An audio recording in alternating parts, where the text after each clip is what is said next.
It didn't start or end with Roswell. Throughout American and world history, there are numerous encounters of UAP crash and crash retrieval efforts with credible paper trails and witnesses. And sometimes, these trails get messy. Details, records, and facts of one case may be confused with another, making it difficult to fully analyze the stories of these fascinating retrieval efforts. This is especially true for two cases along the arid desert border of Texas and Mexico. What's up guys, it's UAP Gerb. Thank you so much for joining me today as we are going to cover a region of Texas near the Texas-Mexico border named Del Rio that experienced not one but two alleged UFO crash and recovery operations during the 1950s. Over the years, these two cases have almost molded into one, but due to their insanely interesting stories and astonishing connections to ufology, each deserve to be analyzed with a critical lens. Are these cases fact or fiction? Join me today as we investigate to find out.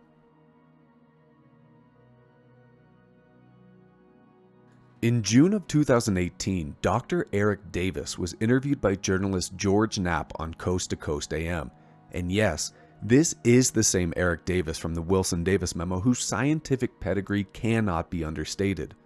When the two legends of ufology begin discussing UFO reverse engineering efforts, the doctor states, quote, "Yeah, they've got, I would say, if you're going to throw your bets on Roswell, your bet's really good."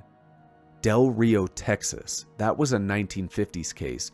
That was another one. And the other ones I won't bring up because those are still classified. Researching the highly disputed MJ12 documents leads us to another clue surrounding the Texas-Mexico border. Following the description of the Roswell case in the Eisenhower Briefing Document, the alleged MJ12 document to brief the president incumbent highlights a case from the 6th of December 1950. This case saw a UFO of similar origin to Roswell impact the Earth at high speeds along the El Indio area of the Texas-Mexico border. The craft impacted at such high speeds it was nearly obliterated when the search team arrived. The recovered materials were transported to the Atomic Energy Commission facility at Sandia, New Mexico for study. Okay, pretty cut and dry, right? El Indio is 75 miles southeast of Del Rio, so it makes sense to use this as a reference point, right? But there is another case that occurred in 1955 that researchers additionally used the Del Rio area as a reference point. The Colonel Robert Willingham Crash retrieval case near Langtry, Texas. There are a number of huge factors separating these cases we will cover later in the video, but lack of study of these two cases has led to egregious misidentification between the two. So let's take a step back and analyze each case. Colonel Robert Burton Willingham served honorably in World War II in Korea. His distinguished career saw him within the U.S. Army, Air Force Reserves, and Civilian Air Patrol. Serving in the U.S. Air Force during Korea, Willingham claims to have received a Purple Heart for his severe wounds suffered to his leg and head when hit by a mortar shell in a foxhole. I use the word claims here very deliberately because I have not been able to verify any receiving of his Purple Heart. Now, it is worth mentioning there are some respected ufologists like Kevin Randall in his book Crash, where UFOs fall from the sky, who doubt or call into question Willingham's Air Force service record. And this is because the National Personal Record Service in St. Louis, Missouri was unable to provide his service record. However, what is worthy to note, on July 12, 1973, there was a fire in this building that destroyed most military records for personnel serving between 1947 and 1963. Now, the author Noah Torres has stated he has over 50 documents to prove Willingham's Air Force service, but I have yet to see these documents. These injuries saw Willingham unable to return to combat, where he then returned to Texas as an Air Force Reserve pilot. On a spring day in 1955, the colonel and reserves were running a Cold War simulation mission, where Willingham and other F-86 aviators assisted B-47 and B-52 bombers. It is on this mission Robert claims to have experienced a crashed UAP. Before we get started, I would like to immediately cite my primary sources and discuss the history of Willingham coming public. I will primarily be pulling from the 2008 book The Other Roswell UFO Crash on the Texas Border, written by Noah Torres and Ruben Uriarte, due to the author's personal work and interviews with Robert near the end of his life in 2015. Robert first went public with his story in 1965, featured in a Pennsylvania weekly newspaper called Mechanicsburg. An article asking civilian Air Patrol pilots about UFO counters first oversaw the colonel's story. 12 years later, researchers found clippings of this article in the NICAP, the National Investigations Committee on Aerial Phenomenon, lost in the annals of NICAP's files. Researcher Todd Zetchell tracked down Willingham and made him sign an affidavit. And I do have to point out the inaccuracies between this article and the affidavit versus the other Roswell book I am referencing. In this article from 67 and affidavit from 77, Willingham states he was flying an F-94. He goes on to say in the other Roswell book he was actually flying an F-86 Sabre. In the article, he claims his experience happened in 1948, but in the book and other sources, Willingham claims to have seen the UFO in 1955. This he blames on a faulty memory due to the head injury he sustained in Korea, but this to me does in fact hurt Willingham's credibility. On a spring day in 1955, the colonel and other F-86 aviators escorted B-47s for a Cold War simulation training exercise from the Carswell AFB. It's worth noting Willingham's serial number and call sign, CD-195 and Willie Eddy. The mission served to escort the bombers in their Texas leg of their New York to Texas to Washington state journey. Willingham stated the squadron had received intelligence by radio that fast-moving unidentified signatures had been picked up by the Distant Early Warning Radar Systems, DEWS, located in Canada. These signatures were moving south towards Texas. During the mission, the pilot of the B-47 radioed in about an unknown aircraft picked up on radar, moving south from the northwest. Willingham then saw a bright, big object like a star coming his way. The object approached within 35 to 40 miles of the USAF regiment, at an estimated speed of 2,000 miles per hour. This was an estimate by Willingham because the craft seemed to go 4 times the speed of his F-86, which traveled at 685 miles per hour. Willingham described the brightly lit surface, quote, like magnesium steel. Other pilots, including George Smithson, stated they had also seen the craft in a post-incident debrief. The object made a 90-degree turn headed southwest towards the Mexican border. Shortly after the turn, the object was seen to emit, quote, a lot of sparks, and it tilted down at about a 45-degree angle. The colonel wondered if this was due to the abrupt turning maneuver causing hull damage. The object fell out of view and the colonel assumed it had crash landed just west of Del Rio. Now quickly, there is no report of this sighting in 1955. However, we can look to the Condon report I spoke of in my stigma video, which was created specifically to push the UFO stigma. Case 5 of the report lists a military UFO encounter from the 19th of September 1957, also from Carswell Air Force Base in Fort Worth. In this recorded encounter, a large bright fireball alternating red to white chased a USAF RB-47 for more than 600 miles. The object was seen by flight crew, detected by Carswell radar, and picked up by the RB-47's radar. Interestingly, the equipment for electronic countermeasures and reconnaissance aboard the RB-47 registered the UFO emanating a strong radar signal of 2,800 megacycles. Quoted from the Condon report from pilot Lewis D. Chase, quote, before any evasive action could be taken, the light crossed in front of the plane, moving to the right at a velocity far higher than airplane speeds. The light was seen by pilot and co-pilot and appeared to the pilot to be a glowing body as big as a barn, end quote. The Condon report shockingly detailed how the ECM, graphic, and radar data were all removed upon landing by intelligence personnel. On screen now is the original CIA report of this incident.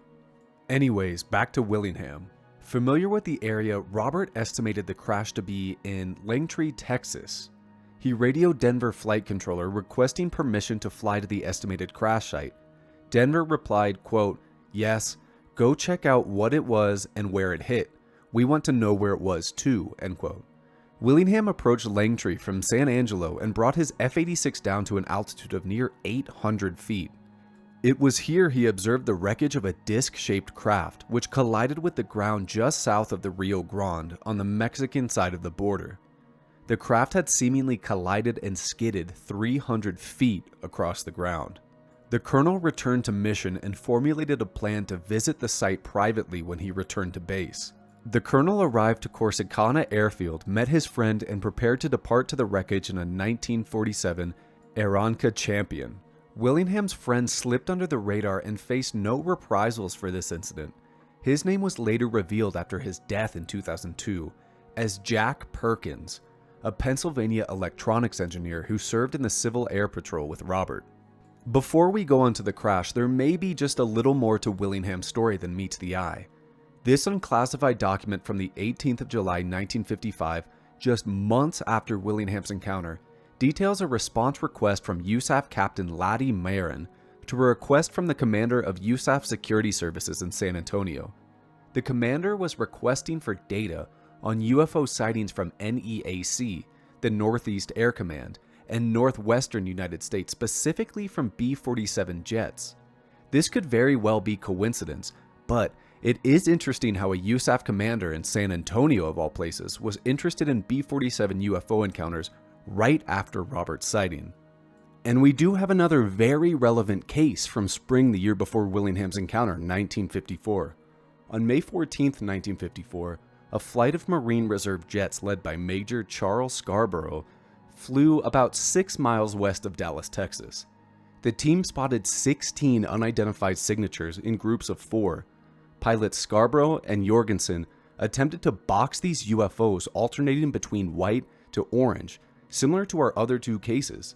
The signatures accelerated away rapidly at high speeds, evading the Marines. Perkins and Willingham reached the crash area at about 4 p.m.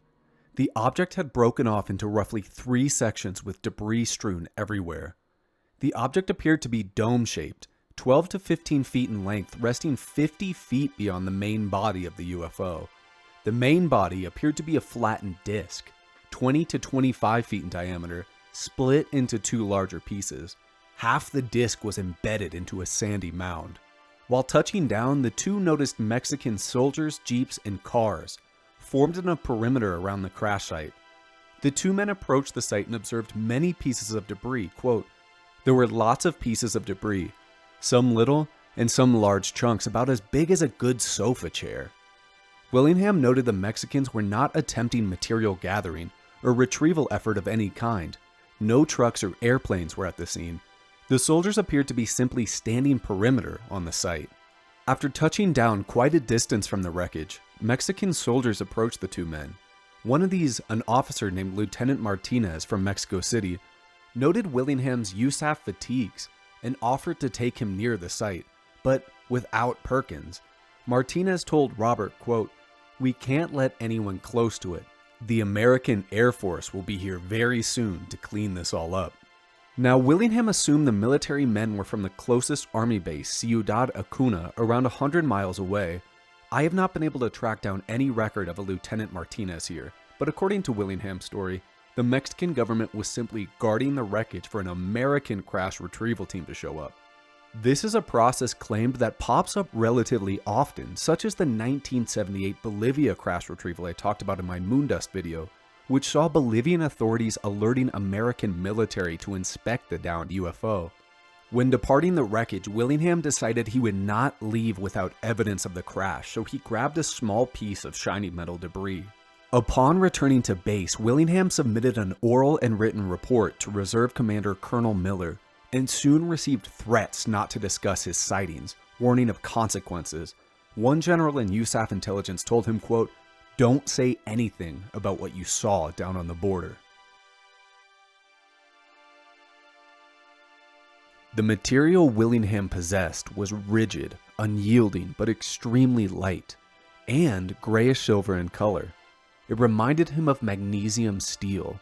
Small honeycomb-patterned holes lined the side, which the colonel figured was to dissipate heat. There was no inscription, symbols, or characters on it, unlike the Roswell material. This material shares little resemblance to the shape memory alloy found at Roswell, and likely studied by Battelle Memorial Institute. Willingham tried to test the piece's material properties through a series of deformation tests, including torch cutting, all to no avail. According to Willingham, he possessed the material for 4 days, but in his haste to study the material took no images. The colonel sent the fragment to USMC Metallurgy Lab in Hagerstown, Maryland. A USMC major received the material and was perplexed by the structure. Willingham gave him his number and address to receive the piece back. Some time later, Willingham contacted the lab to talk to the major. He was told no such person had worked there, nor did they know anything about this mysterious metal. There were no records of tests. He attempted to pursue the chain of command, but was told it would be in his best interest not to pursue the matter further. While Willingham's story may be suspect here regarding the materials, what is undeniable is the fact USG did in fact partake in the study of UFO materials. Even if you discount the Battelle-Roswell connection, we can analyze Project Moondust, tasked with recovering foreign space vehicles and UFOs, or the 1966 CIA memo titled Exploitation of Metallic Fragment from Unidentified Flying Object, which discusses material from a fallen UFO recovered in the Congo. Now, this is one of the most troubling aspects of this case for me. In the other Roswell, there is a specific chapter on alien bodies. No mention of NHI is made here. Quote, "I never saw bodies. I was not able to get close enough and I don't know what happened after I left," end quote. Willingham reasons the most likely place for bodies, if there were any, would be under the dome-shaped section of the craft. However, on a July 24, 2012 interview with Jeff Rentz, Willingham specifically states he saw bodies. Yeah. Okay, so the front of the craft that impacted the ground ripped a hole open inside, and apparently people could see in there, and there were dead ETs, or they weren't humans. There were dead bodies in there of some kind. Right, right. And you couldn't get around there to see in there either. Well, I kind of snuck around a little You're a bit sneaky fella, aren't you? All right, now tell it. You snuck around there a little bit, Colonel. What did you see? Well, it didn't look like human beings to me. How many of them were there? I believe there were 3, and the lieutenant said there were 4. All right. But I never did see the other one. Were the bodies mangled, or were they relatively intact, and what were they dressed in? Well, they weren't dressed at all. Okay. And they were in a lot of different pieces. I didn't see but one that had a complete top. But I wouldn't swear what he was even. All right. What did the head look like? Anything like we've seen in the common research literature, the big eyes, the smooth skin, or the little mouth? Did you see anything? Yeah, there's some of them that looked like that. They just, I don't know how you'd explain it, but they just, their heads and arms and stuff, their arms are little bitty. They looked like broomsticks. Wow, okay. But they had... How big? Broomsticks. Go ahead. All right, no, I got you. They had no uniform on. They were just basically skin, if that's what their outer covering is. Yeah.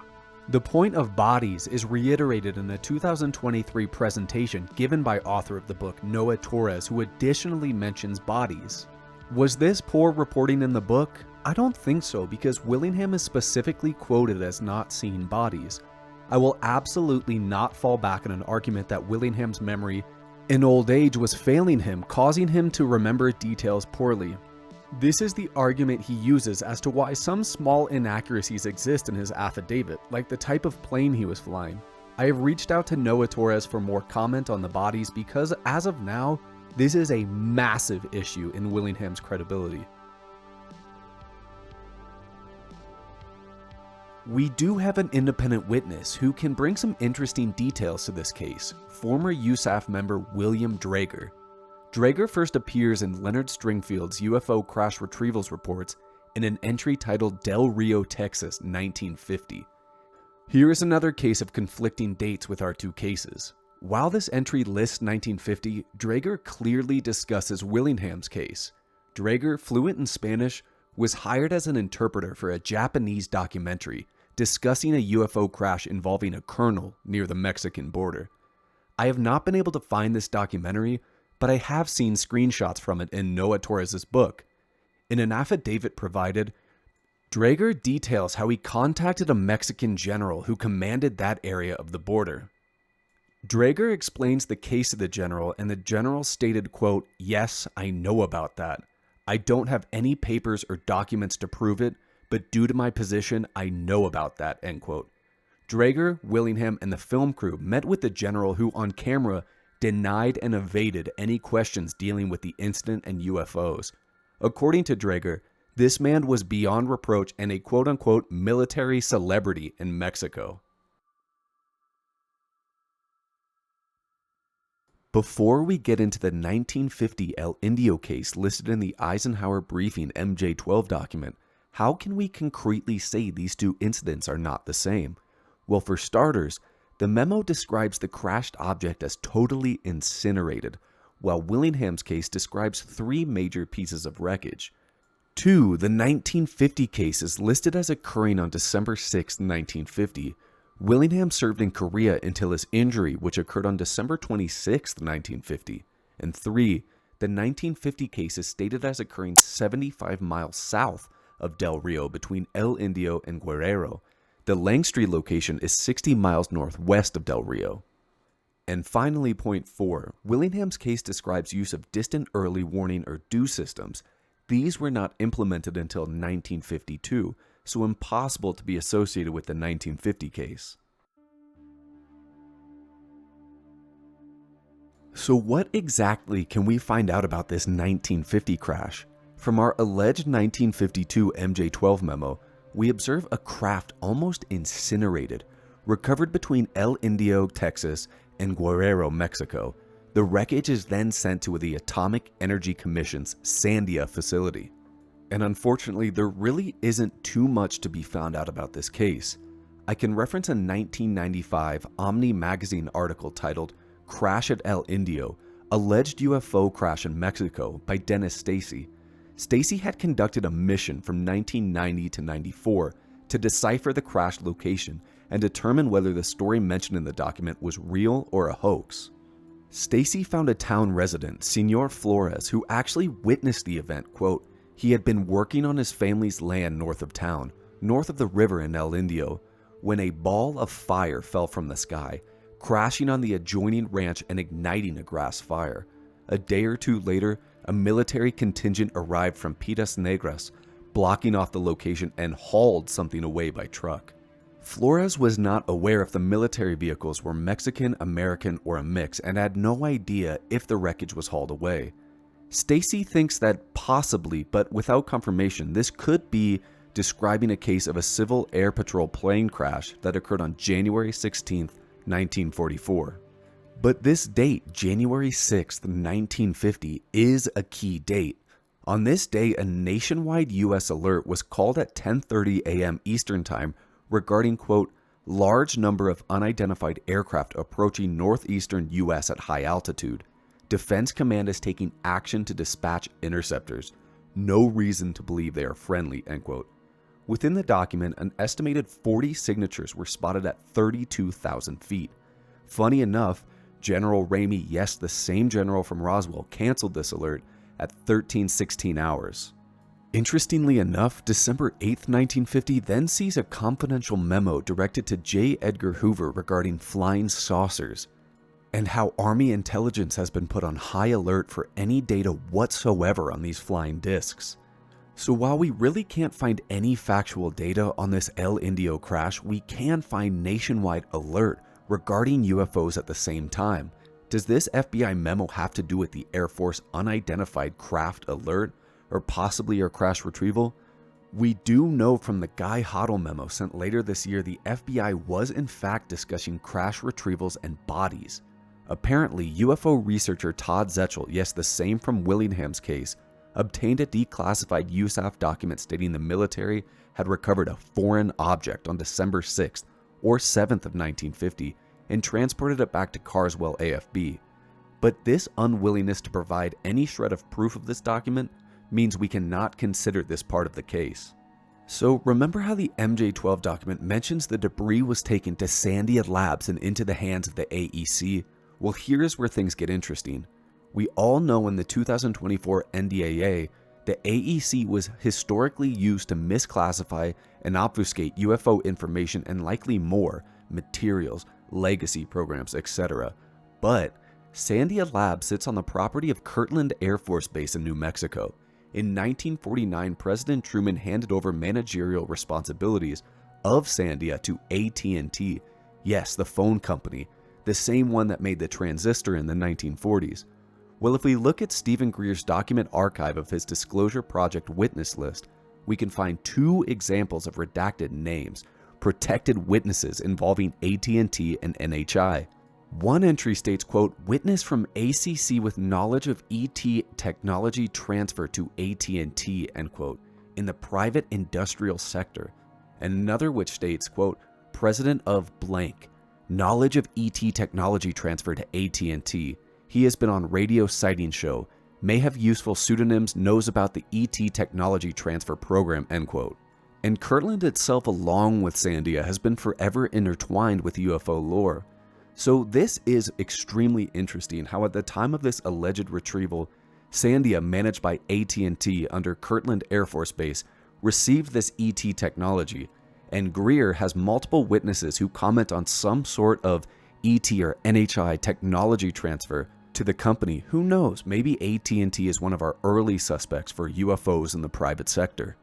I mean, after all, let's look back to my Lockheed Martin video to the claims of USAF Master Sergeant Edgar A. Fouch, who stated that Lockheed had reverse engineered the now infamous TR-3B. He stated that part of this reverse engineering UAP program came from Sandia Labs.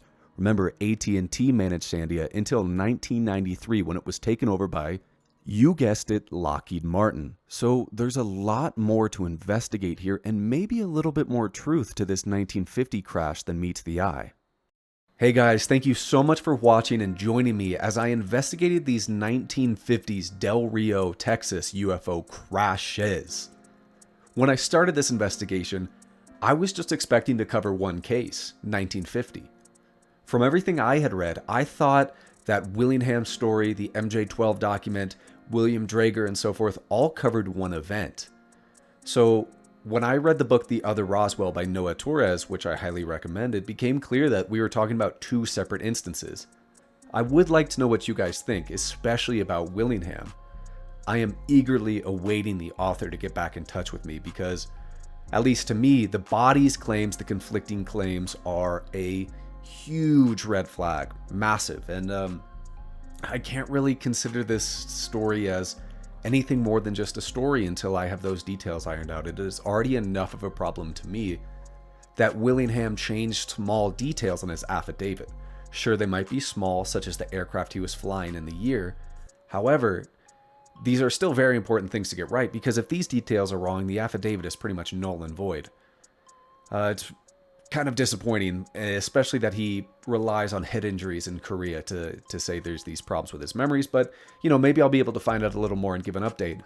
I think the December 6, 1950 crash is really interesting, even though we don't have much details, because that MJ12 document, and I made a post about this in community, and I'll say it again, I think the MJ12 documents combine a lot of disinformation and factual information, similar to what Stanton Freeman claims.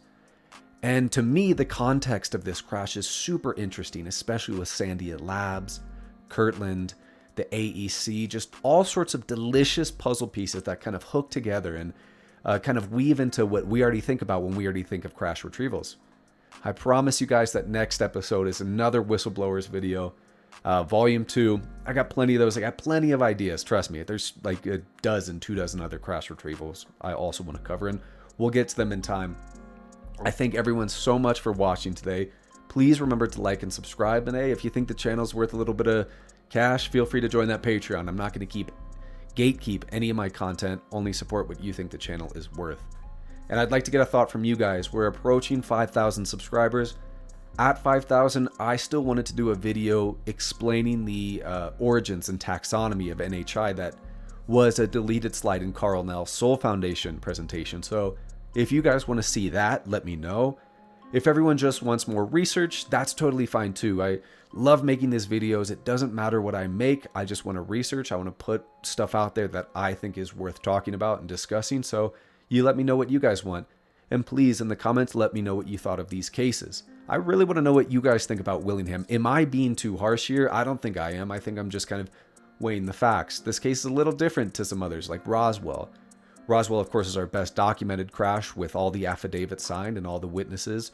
And even something like Kingman with Arthur Stancil. Sure, we have about one affidavit as well to describe that story with some connecting things like Dr. Ed Dahl and Eric Wang and so forth. But the fact of the matter is, with Stancil, we don't have details in his affidavit that change. So, you know, I think Willingham's story, while fascinating, has a lot less credibility, but there is a lot of context around his sighting that is pretty interesting, such as other B-47 sightings. So, thank you guys. Appreciate it, and I will catch everybody on the next show.